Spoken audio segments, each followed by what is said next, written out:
Toutes et à tous, bonsoir. À Kaolack, vous l'avez dit, vient de vivre le deuxième conseil des ministres décentralisé après le 7 juin dernier à Saint-Louis. La réunion hebdomadaire dirigée par le président Macky Sall a été suivie d'une déclaration faite par Sissoin. Je vous propose d'ailleurs d'écouter le chef de l'État. Saint-Louis, donc Kaolack a pris le relais. Prochainement, nous aurons entre le mois de juin et le mois de juillet l'étape de Ziguinchor, ensuite l'étape de Diourbel et Louga. Peut-être le reste, nous allons le programmer à partir du mois d'octobre. Mais nous allons poursuivre courant juillet ces conseils délocalisés. Je dois d'abord féliciter et remercier profondément les populations de Kaolack. Les populations de Kaolack pour leur accueil, leur enthousiasme, mais également toutes les autorités locales ainsi que les autorités déconcentrées. C'est le gouverneur de la région, les préfets, sous-préfets, le président du conseil régional, le maire de la ville de Kaolack et tous les élus qui ont accompagné le gouvernement déjà hier pendant la tenue du conseil interministériel consacré à Kaolack. Tout à l'heure, le Premier ministre m'a fait le compte-rendu et d'importantes mesures ont été prises. J'ai décidé en effet de la création de l'université du Sine Saloum de Kaolack, l'USSK, qui va être une université extrêmement importante dans le dispositif de la carte universitaire. Il va regrouper plusieurs facultés, mais déjà je demande au ministre de l'Enseignement supérieur de regarder avec les académies et les rectorats la vocation de cette université qui, entre autres, devra tenir compte du développement agricole et de tous les secteurs connexes liés à cette activité. Nous avons décidé aussi en Conseil des ministres de rechercher des moyens urgents pour la reconstruction du grand marché central de Kaolack, ainsi que l'étude pour la mise en œuvre du port de Kaolack, c'est-à-dire sa réhabilitation à combiner avec le port sec, qui sont vraiment des projets qui tiennent à cœur les acteurs et pour lesquels notre gouvernement va s'engager de façon à redonner à Kaolack une vie économique, puisque Kaolack reste un carrefour de passage, mais aussi un grand carrefour de brassage. Alors, ainsi que plusieurs autres questions ont été évoquées, le communiqué du Conseil va y revenir, mais je me plais à souligner également l'importante mesure que le Conseil a prise concernant l'accompagnement des jeunes dans l'acquisition de vélos-taxis, et des missions et instructions ont été données au ministre en charge des infrastructures et du transport pour voir comment accompagner ce phénomène. Il y a énormément d'autres mesures, mais je pense que l'important a été encore une fois de rapprocher le gouvernement des populations, et je félicite le Premier ministre Abdoul Mbaye et son gouvernement pour les efforts qui ont été faits et la diligence en si peu de temps pour une mise à niveau de l'ensemble des dossiers qui concernent le développement économique et social de la région de Kaolack. J'espère que Ziguinchor, dans quelques jours, Diourbel peut-être dans un mois, et aussi dans un mois éventuellement et quelques jours, la région de Louga pourront aussi connaître la même prise en charge et les mêmes préoccupations. Je vous remercie de votre aimable attention. Le chef de l'État, c'était donc après avoir présidé pendant 6 tours d'horloge la réunion hebdomadaire du Conseil des ministres. Alors cette déclaration du chef de l'État, on s'y attarde.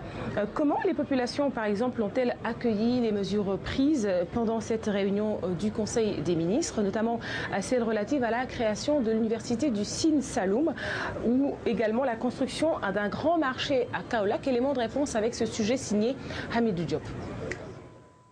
Les images du marché central de Kaolack ravagé par les incendies.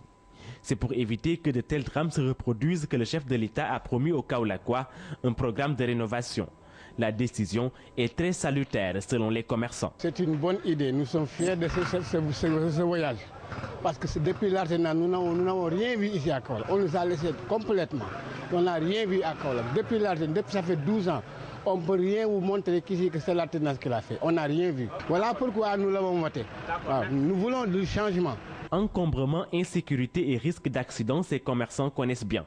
Le marché, disent-ils, est leur patrimoine, donc toute décision de réhabilitation engrange leur soutien.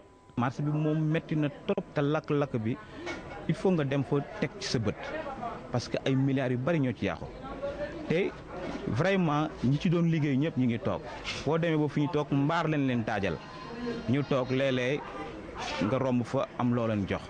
Autre sentier phare sur lequel Macky Sall va s'appuyer, les motos Jakarta. Si le programme de l'État est réalisé, chaque conducteur sera propriétaire ou s'il le souhaite entrepreneur. Bon, on est très content sur cette nouvelle parce que nous sommes des jeunes, on habite à Kaolack. Et ce métier de conducteur de Jakarta, on le respecte beaucoup parce que nous savons ce que ça nous rapporte, quoi. Certains ont les Jakarta seulement parce qu'ils n'ont pas d'autre chose à faire. Ils n'y gagnent presque rien du tout. L'université du Sine Saloum de Kaolack devra booster l'enseignement supérieur dans la capitale du Saloum. En l'absence d'une structure pareille, les étudiants rallient Dakar dans des conditions difficiles d'études. On habitait Kaolack, on a fréquenté l'université de Dakar, donc c'est pas facile quoi. Donc c'est à proximité des étudiants, ça va faciliter vraiment la vie sociale quoi. Moi j'étais à l'université de Dakar, mais auparavant j'étais en Allemagne. Quand je suis venu, je n'ai pas retrouvé ma bourse. J'étais obligé de chercher, d'attraper le diable par la queue. Je crois que c'est une bonne chose, vu que les Kaolackois ont que l'université de Dakar après le baccalauréat. Et il y a les moyens qui manquent et tout ça. Et si on a l'occasion d'avoir une université à Kaolack, ça sera une bonne chose pour la population kaolackoise. Le chef de l'État a également promis de lutter contre l'insalubrité, un mal endémique dans la capitale du Saloum. À présent, retour, si vous le voulez, en images sur le conseil interministériel présidé hier par le Premier ministre Abdoul Mbaye. Une réunion qui a permis de tracer la feuille de route du gouvernement pour la relance des activités économiques et de développement de la région. Des images, mais aussi des chiffres. Tenez, 255 milliards de nos francs seront dégagés sur 5 ans pour redynamiser Kaolack et ses départements. Et puis, on reste sur ce conseil interministériel. Vous savez, des mesures importantes ont été prises. Alors, que pensent les élus de la région, justement, sur ces mesures prises hier lors de ce conseil interministériel? Les perspectives s'annoncent bonnes pour les départements de Guinguinéo, Nioro et Kaolack. C'est l'avis du président du conseil régional de Kaolack. Je vous propose d'écouter Sambou Toumane Touré. Les perspectives s'annoncent bonnes. Avec cette décision du gouvernement. Déjà, pour Kaolack, une importante partie de ces investissements vont aller vers la commune qui a besoin de ces investissements pour se mettre à niveau des capitales régionales.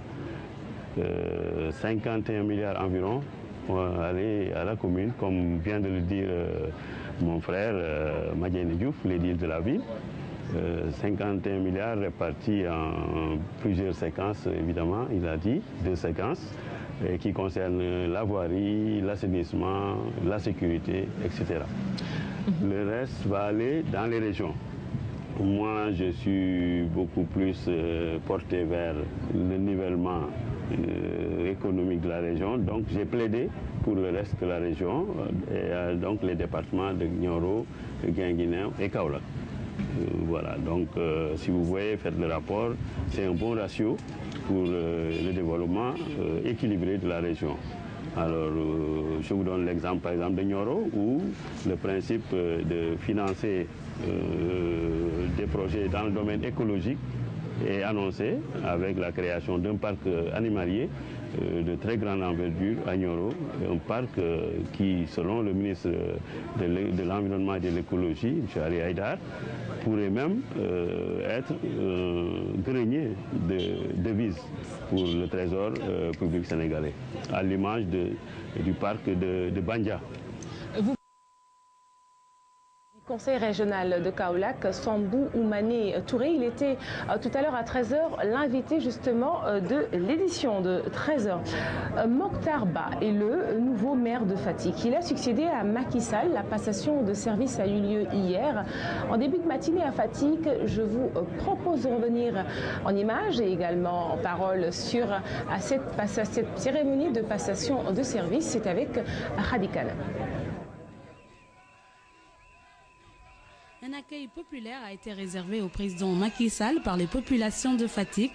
Le nouveau maire de la ville, Mokhtar Ba, a pris officiellement fonction à la tête de la mairie. La passation de service a eu lieu à la salle de délibération.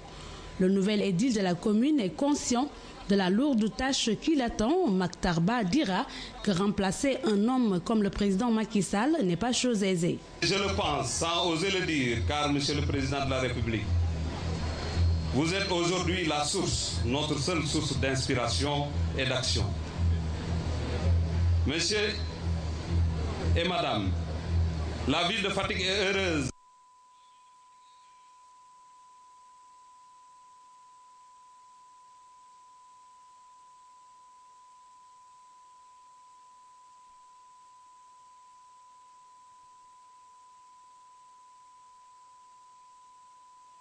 A besoin de vous pour achever ces chantiers d'assainissement, de modernisation dont l'ancien pouvoir avait bloqué la finition aux grandes dames des populations fatickoises. Entre autres projets, nous nous battrons pour accompagner les jeunes, accompagner les femmes, pour que effectivement Fatick continue dans la même dynamique que M. le Président de la République a commencé, et nous osons espérer qu'avec l'appui de tout le monde, nous irons vers le développement. La région de Fatick a besoin du président de la République pour achever les chantiers. Les Fatickois ont tenu à rendre hommage à un des leurs, un geste qui est allé droit au cœur du chef de l'État. Je voudrais tout simplement saisir cette belle occasion pour rendre un vibrant hommage à l'ensemble de la population de Fatick et à travers ses représentants, les conseillers municipaux ici présents. Je vous remercie, mes chers collègues, pour votre soutien constant. J'ai eu à vous le magnifier tout à l'heure dans la salle de délibération. Pour votre soutien qui ne m'a jamais fait défaut. Et je me rappelle que pendant les 10 années que j'ai passé à la tête de cette ville, mes budgets ont toujours été votés à l'unanimité de conseil. Vous avez toujours soutenu mes initiatives en tant que maire. Le maire sortant a rappelé les actions saillantes que ses conseillers, lui, ont eu à entreprendre durant son mandat. Il m'est difficile de faire un bilan, même sommaire, des actions que nous avons eu à mener ensemble pour le développement de cette commune qui nous est si chère. Cependant, vous me permettrez de rappeler très brièvement des actions saillantes que nous avions initiées dans le cadre du Forum des 3F, fondé le Fatick du futur de 2003, qui nous a permis d'identifier les besoins prioritaires de la population et de tracer les grandes orientations et stratégies de développement de notre municipalité. Il y a eu aussi le programme spécial Indépendance 2005, Fatick 2005, qui changea radicalement le visage de la ville de Mamindis. On peut y ajouter différentes réalisations que je me garderai de citer ici. Pour terminer en beauté, le conseil municipal, après délibération, a élevé le président Macky Sall au rang de citoyen d'honneur et maire honoraire de la ville de Fatick. Le chef de l'État a aussi reçu un cadeau du personnel municipal. Un événement donc qui s'est déroulé hier. Ce n'est pas le point final de cette édition Thierno, puisque vous le savez, le Conseil des ministres, la réunion hebdomadaire du Conseil des ministres est toujours sanctionné par un communiqué final. Communiqué final tout à l'heure qui sera lu par le ministre de l'Enseignement supérieur, par ailleurs porte-parole du gouvernement, Serigne Mbaye Thiam. Et également une lecture qui sera suivie d'un face-à-face avec la presse. Ce sera tout à l'heure, Thierno Amadoussi. Merci. Nafissatou, merci et nous vous gardons un repérage juste donc après la fin de la rédaction du communiqué du Conseil des ministres. Nous vous retrouvons pour sa lecture. L'Union monétaire ouest-africaine exposée à des risques à cause de l'instabilité qui prévaut en Guinée-Bissau et au Mali. C'est ce qu'a annoncé le gouverneur de la Banque centrale des États de l'Afrique de l'Ouest. C'est en marge de la session du comité de stabilité financière. La réunion a pour objectif de mettre en place un dispositif pour stabiliser la zone. Les détails avec René Léon Fonseca. Situation économique fragile dans le monde, contexte macro-financier empreint d'incertitude, bref, toute une économie exposée aux risques nés de l'instabilité au Mali et en Guinée-Bissau. Le sujet ne prête guère au sourire. L'heure est donc à la vigilance pour le comité de stabilité financière de l'UMOA. L'impact du choc doit être anticipé. Il nous revient par conséquent d'examiner au cours de nos débats les implications des dernières évolutions de l'environnement interne et externe sur la stabilité financière de l'Union. Par ailleurs, le comité a retenu de mettre en place un dispositif complémentaire de suivi des groupes financiers opérant dans l'Union. En plus de ce dispositif complémentaire, une cartographie des risques du secteur financier de l'Union a été réalisée. Les réflexions seront poussées pour aller plus loin dans ce sens. Nos échanges nous donneront aussi légalement l'occasion de poursuivre les réflexions entamées sur la surveillance des activités financières non régulées en nous penchant sur le cas spécifique des organismes de garantie. Nos analyses devront nous permettre de parvenir à des conclusions fortes sur chacun de ces dossiers. L'enjeu de ces échanges est important. Les conclusions très attendues, elles permettront au final de consolider la stabilité financière dans la zone. Et nous parlons de la deuxième édition des mercredis de l'École nationale d'administration. Le thème développé, la réforme de l'administration sénégalaise, rationalisation et perspective. Cette rencontre pédagogique veut familiariser les futurs cadres de l'administration au monde professionnel. Fanta Badji. Ces rencontres sont à inscrire dans les programmes de formation continue qu'organise l'École nationale d'administration. Et cette deuxième édition intervient dans un contexte particulier. L'administration reste confrontée à une insuffisance d'efficacité découlant de facteurs tels que l'instabilité institutionnelle, l'externalisation excessive, la lourdeur des procédures et l'absence ou l'insuffisance de suivi-évaluation. L'ENA, école publique à caractère administratif, veut à travers ces échanges confronter les étudiants aux réalités de l'administration. Contribuer à l'éveil des consciences, à aiguiser leur intérêt pour toutes les questions qui agitent la société, à cultiver le goût de la recherche et en définitive à développer la culture générale de nos élèves.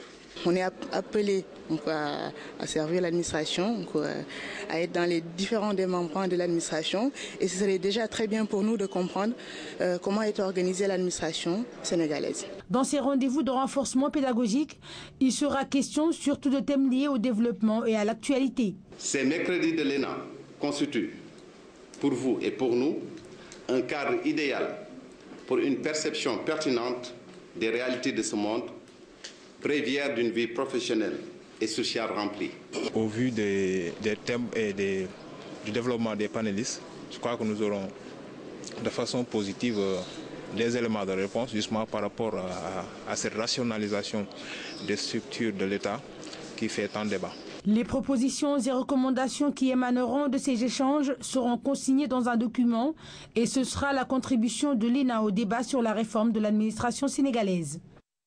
Actualité internationale, la Tunisie s'apprête à vivre une nouvelle journée sous haute tension. Le ministère de l'Intérieur a interdit toute forme de manifestation alors que les salafistes menacent de descendre à nouveau dans les rues de Tunis. Tunis, le ministère de l'Intérieur est en alerte. Il craint de nouveaux débordements ce vendredi après la prière. Son porte-parole prend les devants. Le ministère de l'Intérieur n'a autorisé l'organisation d'aucune marche pour vendredi. La loi sera appliquée contre tout acte de violence. Visés, plusieurs groupes de mouvements salafistes qui appellent à de grandes manifestations ce vendredi, parfois de manière enflammée sur Internet. Peuple musulman, il faut que tu te soulèves vendredi après la prière, en réponse à ceux qui se moquent de l'islam. En cause, selon eux, cette récente exposition où étaient représentées des sculptures et des peintures comme celle-ci. On y voit une femme nue devant des hommes barbus. Ou celle-ci représentant des femmes voilées sur des pierres en symbole de la lapidation. Œuvre jugée blasphématoire par les islamistes. Certains d'entre eux sont descendus dans la rue pour manifester parfois violemment. Des tableaux ont été détruits. Ce tribunal aussi. Le gouvernement dominé par les islamistes d'Ennahda a condamné les violences mais aussi les provocations artistiques et l'atteinte au sacré. Oui, la liberté d'expression est garantie dans la Constitution, mais pas le blasphème ou l'insulte envers Dieu ou notre prophète. Un couvre-feu est en vigueur depuis mardi soir à Tunis et dans plusieurs régions touristiques pour la première fois depuis la révolution de janvier 2011. La France pleure et honore ses soldats tombés sur le champ d'honneur. Cet après-midi, le nouveau et l'ancien président unis ont rendu un hommage mérité aux 4 militaires français morts en Afghanistan. Premier hommage national du nouveau président de la République à des soldats morts en Afghanistan. Seul, face aux 4 cercueils, de l'adjudant-chef Thierry Serra, 46 ans, du 1er groupement interarmé de Lyon. Du maréchal des logis-chef Stéphane Prudhomme, 32 ans. Du maréchal des logis Pierre-Olivier Lumineau, 27 ans. Et du brigadier Johan Marsillan, 24 ans. Tous 3 membres du 40e régiment d'artillerie de Suippes, dans la Marne. Comme le veut le protocole républicain, le chef de l'État avait convié ses prédécesseurs à la cérémonie. Valéry Giscard d'Estaing et Nicolas Sarkozy étaient donc présents côte à côte au premier rang de l'église Saint-Louis des Invalides, derrière le président. Moment d'unité nationale donc, et d'intense émotion pendant lequel le président a de nouveau évoqué le retrait des forces françaises d'Afghanistan. Nos troupes combattantes entameront leur départ du sol afghan dans les prochaines semaines. Il s'achèvera à la fin de l'année et il n'est pas sans danger. Il se fera donc dans l'ordre et dans la sécurité. Depuis 2001 en Afghanistan, 87 soldats français ont trouvé la mort et 700 ont été grièvement blessés. Après la France, on tourne en Italie où la communauté mouride a célébré la journée Cheikh Ahmadou Bamba le 8 juin dernier. La manifestation a eu lieu dans la commune de Pontevico à Brescia. Les talibés ont revisité la dimension spirituelle et le message de Khadimou Rassoul. C'était en présence de Serigne Mamor Mbacké, envoyé spécial en Italie à Biboumaï. Voici l'homme qui a décrété en 1999 la journée Cheikh Ahmadou Bamba dans cette commune de Pontevico. Une fierté pour cet ancien maire, Gata Faustina, de revenir toujours accompagner la délégation sénégalaise conduite par Serigne Mamor Mbacké pour revisiter avec les autorités communales l'historique de cette proclamation à Brescia. Et quand la communauté sénégalaise échange avec le maire de Pontevico, des idées jaillissent forcément. Que l'État accompagne les initiatives des responsables comme le chef ici présent. À travers le monde, il apporte toujours un message de paix, un message de tolérance, et rappelle aux Sénégalais les valeurs du travail et du respect des lois et règlements des pays hôtes. Après la proclamation de la journée Cheikh Ahmadou Bamba ici à Pontevico, la prochaine étape sera un centre culturel dédié au fondateur du mouridisme, Cheikh Ahmadou Bamba. La collaboration est renforcée, reste maintenant à porter le message auprès de la communauté mouride sénégalaise qui s'est donné rendez-vous à la foire de Brescia pour célébrer cette proclamation. Et les autorités de la ville se sont associées et donné tour à tour leur point de vue sur les questions d'immigration et le contexte économique difficile qui empêche les émigrés de s'épanouir. Mais la communauté sénégalaise, courageuse, veut surmonter les obstacles et cette grande mobilisation en témoigne forcément. Et le ministre conseiller Moustapha Cissé Lo, venu représenter les autorités sénégalaises, en a profité pour réitérer la volonté du gouvernement sénégalais de faire de la diaspora une 15e région avec des projets innovants facilitant le retour au bercail. Non sans avoir transmis les assurances du chef de l'État acheminé aux côtés de Serigne Mame Mbacké, que le khalife général des Mourides a mandaté auprès de la diaspora. Et son entre-genre, son influence peut beaucoup aider à la concrétisation de ces projets. Serigne Mame Mbacké d'indiquer la voie de la droiture, du courage, de l'équité à l'État pour réussir sa mission.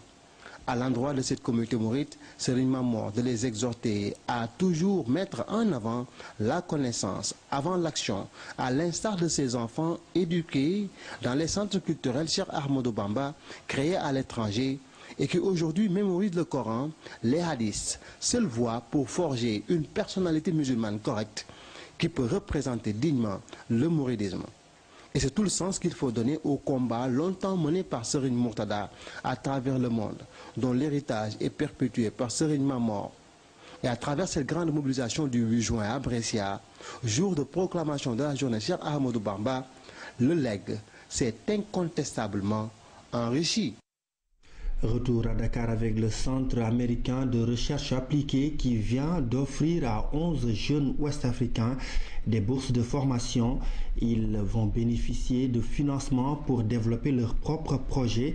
À l'issue de la formation, le programme a été lancé ce matin. Il va coûter 150 millions. Amsatou Seignas. Ils étaient 100 au début, ils ne sont plus qu'11 maintenant, 11 jeunes avec des projets en gestation. Ces futurs leaders ont des projets bien précis dans des domaines divers, culturels, social, environnemental et même politique. Mon projet que j'apporte porte sur une clinique électorale qui va permettre non seulement aux femmes qui vont vouloir se présenter aux législatives de pouvoir préparer leur campagne. Mon projet, c'est un projet qui va consister à créer une activité génératrice de revenus pour soutenir un centre qu'on appelle école de seconde chance. Un centre donc qui donne l'opportunité aux jeunes exclus du système éducatif. Je porte un projet qui a en fait pour objectif de soutenir les enfants déshérités en milieu rural et à travers le parrainage avec tout ce qui ça concorde et aussi au-delà de penser à la création d'un centre culturel. Un programme select avec des étapes bien définies. La formation ne sera pas en reste. Marketing, communication, management de projet, les bénéficiaires auront tout cela au menu. Ce qu'on a essayé de faire, c'est une formation holistique, une formation globale qui leur permette d'avoir à la fois des capacités techniques, des capacités économiques, entrepreneuriales, mais qui en même temps fassent la place à l'esprit critique, aux aspects sociaux, aux aspects culturels. Ces projets n'auraient pas vu le jour sans l'apport financier de l'État américain. La coopération sénégalo-américaine s'est encore illustrée. C'est un effort à long terme pour développer une relation entre les États-Unis et l'Afrique durable et productive pour bénéficier les jeunes du continent.